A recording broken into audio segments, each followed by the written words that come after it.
So thank you for joining us today. I'm Dr. Cristi Ford, VP of Academic Affairs at D2L, and one of the things that we do in academic affairs often is talk about thought leadership. Today we're going to have a conversation on academic innovation. I'm really pleased to be joined by my colleague here, Angela Gunder. Introduce yourself to me. I'm Dr. Angela Gunder, and I am the founder and the principal of a collaboratory called Opened Culture. And I'm very excited to be talking about one of the most important topics, top of mind, academic innovation. So before we jump in with our provocations today, I'd love to hear where you're joining us from and your roles. Thank you. I'm delighted to be here. I'm Dr. Julia Christensen Hughes, and I'm President and Vice Chancellor of Yorkville University, which is one of Canada's largest private universities. Such a pleasure for me to be here as well. I'm Justin Rose. I'm the Associate Vice President for Information Management and Digital Learning at Southeastern University in Lakeland, Florida. Fantastic. You know, what I know about each of you is that you are trenched in academic innovation. And so as we had this conversation scheduled, I thought no better folks to have this conversation with but the two of you. So I want to start by asking you, in your own words, how do you define academic innovation? And then the work that you're doing in your institutions, how do you think about the lever around that work as it relates to academic innovation? Such a big question. Indeed. Do you want to start? I'd be happy to, yeah. So I think academic innovation is highly contextual, contextual to the mission of an institution or an organization and the constituents that it seeks to serve. But increasingly, if we're looking for a common denominator among meaningful, viable, sustainable academic innovation, I think it's in the space where we're moving away from the paradigm of having learners come to us and instead going to them and offering what our institution's president has called a menu of access to students. And so that means identifying what the students' vocational goals are, creating highly adaptive and personalized learning experiences, and an institution that is able to be agile and responsive to emerging technologies, emerging trends in career fields and in industries, and creating networks of partnerships that allow for the facilitation of degree programs, of lifelong learning opportunities, and other modes of learning that bring value to the constituents at the organization. So that's how I've seen it. Wow, that's a great answer. Yeah, it is. I really like what you said. Well, I'm thanks. going to answer it a little bit differently, Okay. maybe a little more personally. Sure. So I did not enjoy my undergraduate experience much. I was really frustrated. I was so disappointed to find myself in large lecture halls with faculty who I didn't really feel cared about students or learning, taking tests that felt like trick multiple choice questions, testing your ability to memorize. And it wasn't until my final year when I had a professor who taught using the case method that I thought finally my brain is being engaged. Finally somebody wants to know what I think and what I would do. And that experience really stuck with me. So when I came back as a junior faculty member, today I call myself an educational disruptor. I love that. I love didn't that. realize it back then. Yes. But as a feisty junior faculty member, I was already working to disrupt the department that I was in and saying, come on, we've got to do better. We've got to do better for our students. How does learning really happen? How should we be assessing students so that they're motivated to learn, that they see the value in what they were doing? And so before I knew it, I was leading my university's teaching center. I just became known sort of as this troublemaker, and I guess the university decided to tap into my energy. And then of course I started to really study about student learning. I became a scholar of teaching and learning and worked hard to create change at the level of culture and systems. So my doctorate was in organizational behavior, and I became fascinated by the espoused vision of an organization and then looking at the behavior of the people within it and asking, to what extent is that behavior aligned with this espoused vision? And often you discover it is not. Right. And so again, as a young faculty member, I was saying, now wait a minute, I've been studying those issues in for-profit enterprise, but I'm seeing as much, if not more, dysfunction in the university. I'm seeing all these universities espouse how much they care about students and their learning, but discovering all these systems that ran counter to that. Right. So again, as I took on different academic leadership roles, I tried to bring that a systems orientation to change, and to make sure that the student was truly at the heart of the enterprise, and that we were doing everything we could to help them learn valuable skills, but also values, and to launch them into careers where they could have a positive impact on society, as well as their own families and communities. So that has always driven my career. And so now as president at Yorkville University, I have this remarkable opportunity to provide thought leadership for the whole university and really bring those ideas forward. You said three things that really resonated with me just there, and that I think we have been able to embody at Southeastern University as well. One is that you began with this concept of your lived experience as a learner, and that's something that you bring to your leadership at your institution and higher education in general. I think that's so important. We can't have, and maybe this is an unfair term, empty suits in academic leadership. We need folks who have skin in the game and recognize that their lived experiences offer them lessons and a foundation for doing meaningful and useful innovation in their context. You also talked about troublemaking.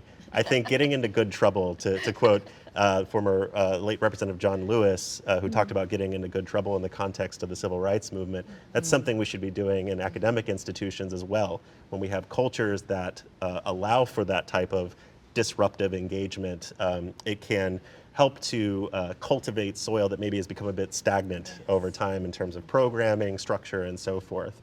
And then you also talked about aligning espoused values with systems. And that is so huge. There's a stakeholder at our institution who has given so much life-giving thought leadership recently, who talks about this concept of structure demanding behavior.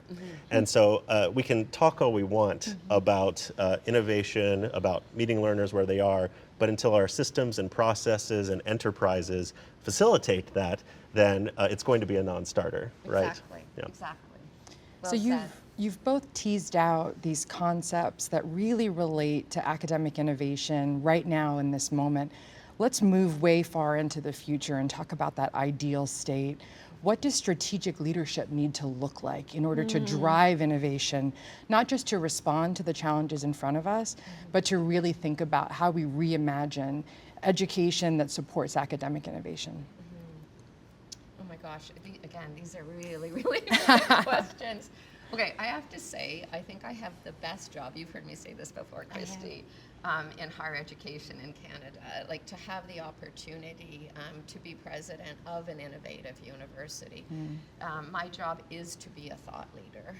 And what we've come up with structurally is, I think, is a really interesting model. So I work in collaboration with the CEO, who is responsible for sort of running the academic operation, if you will, or the institutional operation.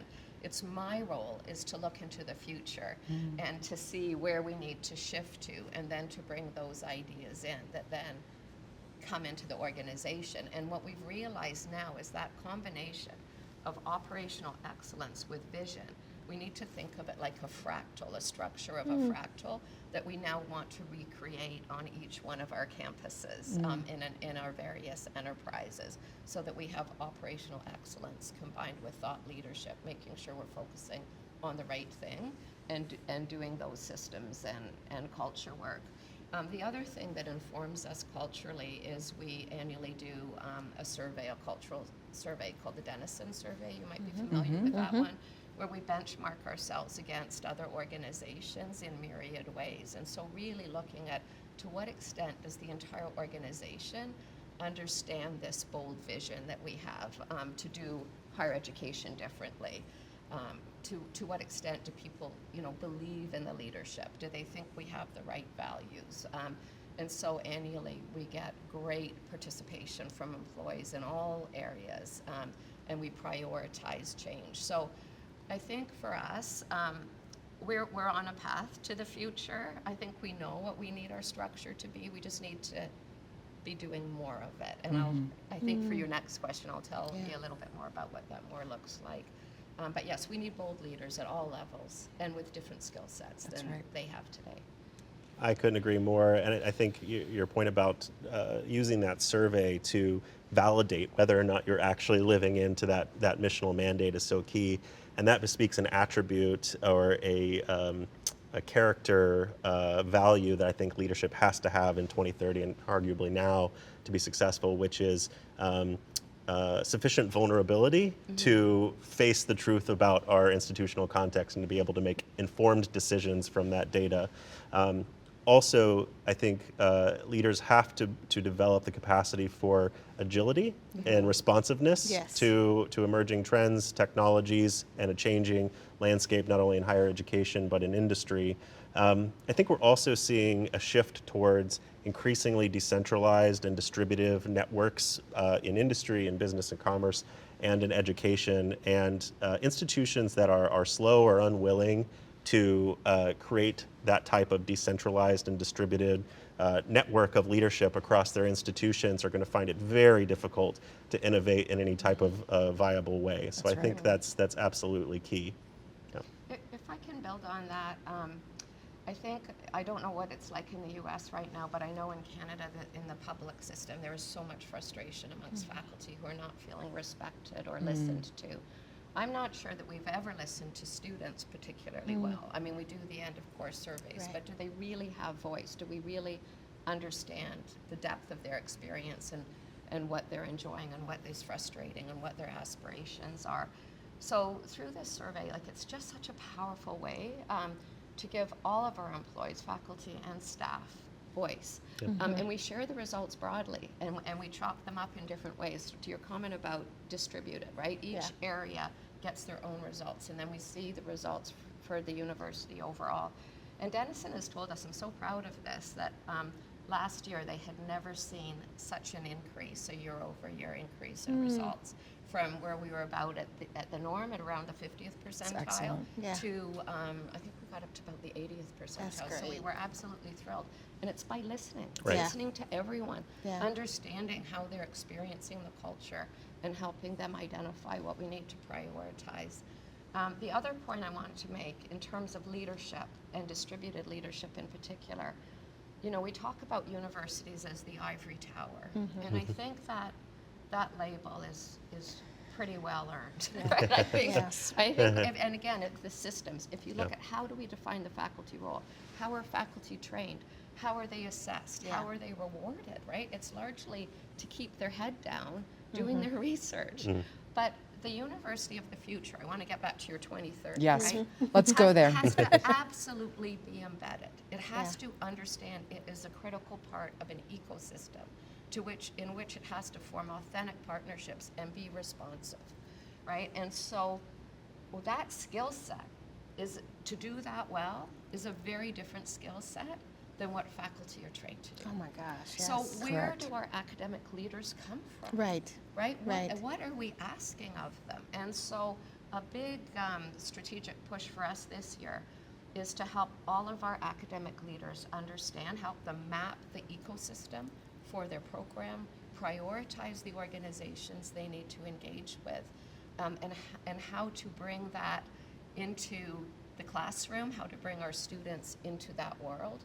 And I think by doing that well, our students will be so well prepared to land the kinds of jobs that they're aspiring to have. And so it's a skills shift. It's a significant skill shift. And I want to amplify one point that you made as well, and that's that students not only need to understand where they're going as part of the university mission, but they need to have seats at the table as that's defined. Absolutely. And I was going to go to that same point, because I think that what we're finding is student agency and voice, being able to be a part of that conversation, be able to lead and direct that conversation. We talk about 2030 and where we want institutions to be, but I want to shift us a little bit and talk about what kind of data are your institutions doing to be able to take that charge on now? That's right. So as you're thinking about data, can you share with us a story maybe where you found a failure or an opportunity for improvement as you looked at student success and you thought about the ways in which the institution's moving forward?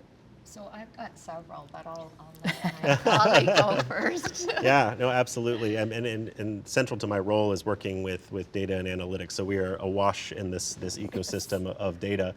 But it's so key, kind of bringing this notion of skill sets and shifting skill sets back into this particular question for institutions, especially those who are charged with curating and stewarding data and analytical capabilities to move up that data hierarchy of needs, right? Right. So we have plenty of data, but we have to move towards information, knowledge, and wisdom beyond that in order to apply it in actionable ways.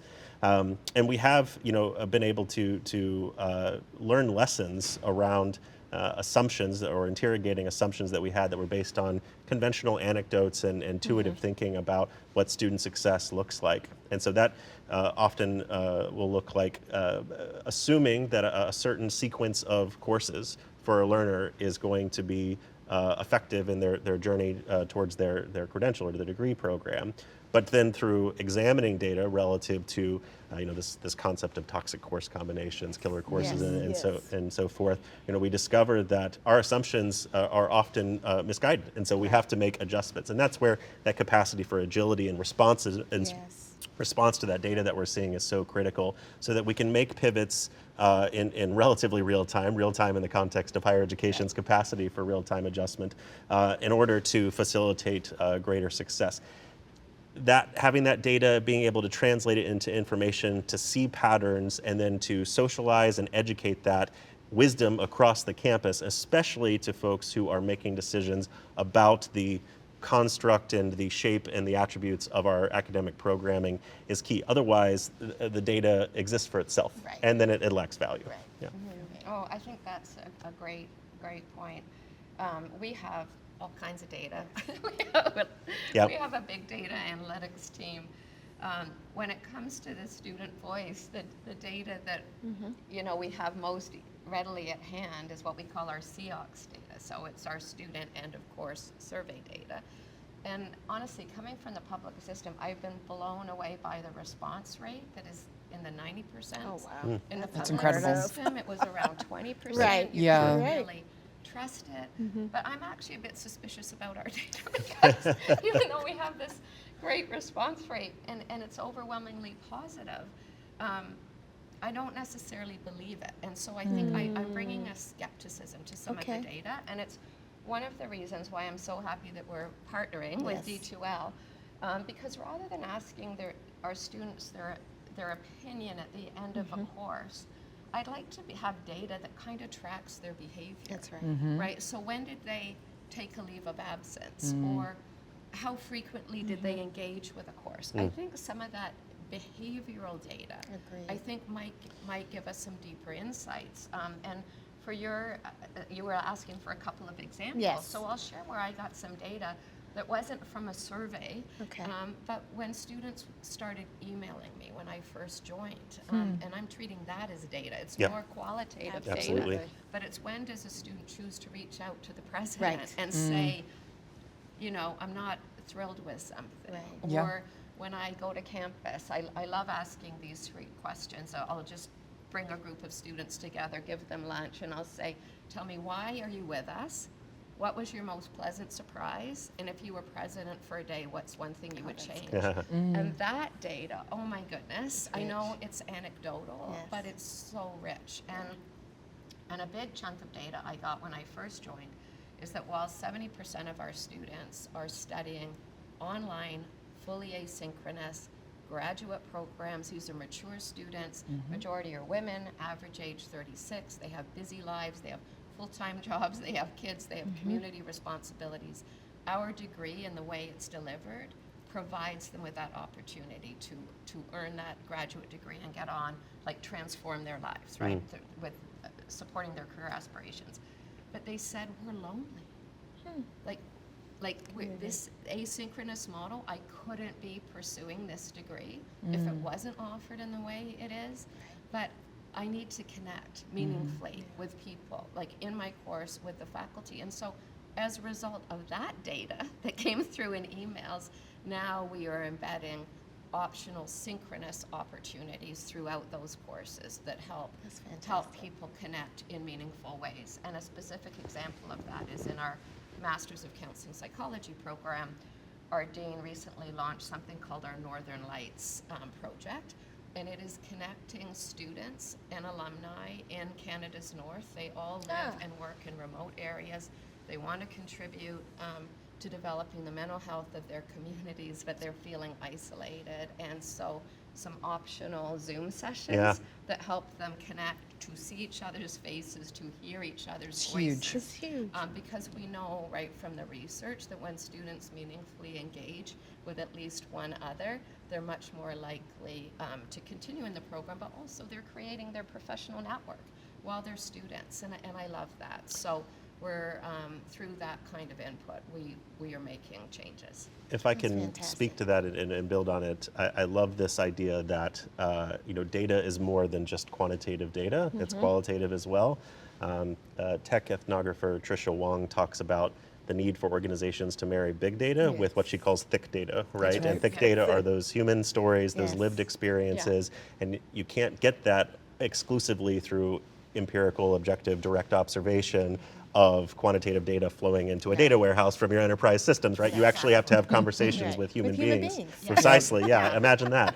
And so we've been able to do that as well at Southeastern, deploying surveys like the Thriving Quotient that tells us about the degree to which our community, not only our learners, but also faculty and staff, are able to thrive and flourish in the context of our institution. Interestingly, we discovered that the highest degree of thriving was happening not necessarily on our main campus, where we still had a high degree of incidence of thriving, but the greatest flourishing was happening in our distributed off-campus instructional site model across our network, where learners were largely consuming courseware through the D2L Brightspace platform at our institution, but also had immediate access to mentors, to peers, and to communities at those sites.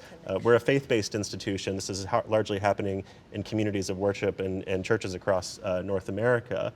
So those students are absolutely getting the community of learning that is such a critical dynamic to success in school, and able to belong in those spaces. So that was really a big lesson for us, where we had made assumptions like, well, we know the premier campus experience is where students are going to be thriving the most, where they're connected to each other, where they're 100 yards away from where their professor's office is, where they're living together. But no, it's actually in a different context. So data can be surprising, but can also provide insights for the organization and then help us to extend that value across our network.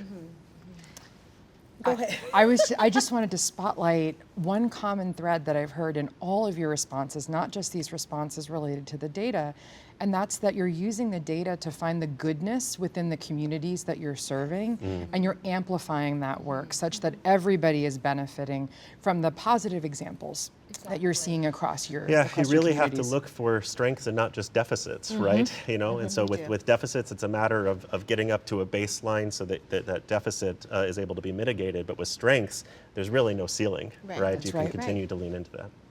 What a fantastic conversation we've had here today. Excellent. Really appreciative of you both joining us today. I appreciate your time, the work that you're doing around academic innovation. I guess I want to go off script just a little bit Let's here. do it.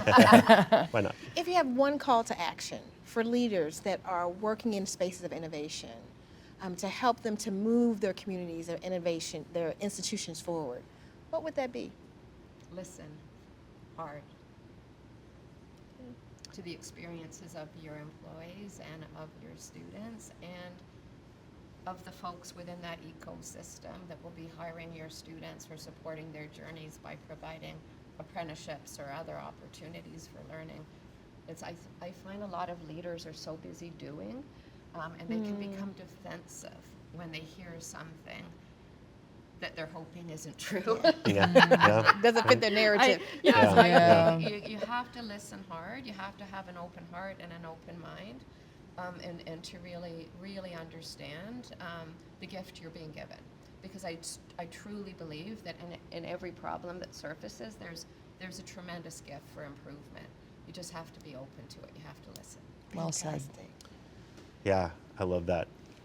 That could have been my answer. I think active, real listening is so critical. I also think we should be asking why we're doing what we're doing, and we should be relentlessly interrogating our current systems and processes. So leaders shouldn't shy away from asking why this construct that, the sunken cost fallacy, we put in so much resources into it, we've dedicated so much of our branding and our strategic intents to this thing, but is it working? Yeah. And then also asking why not? Mm-hmm. So why wouldn't we serve this new learner population? Why wouldn't we launch this new academic program? Why wouldn't we find novel ways to create greater access and affordability for students? And so that consistent, ruthless interrogation of the why and the why not in our institutions is going to allow for greater sustainability and value. Justin, Julia, thank you so much for being a part of this conversation. Thank you so much. Angela, pleasure. thank you for doing this with me. Such a pleasure. Really appreciate your time today. Thank you you. for asking. Yeah, Absolutely. it's been great. Thank you so much.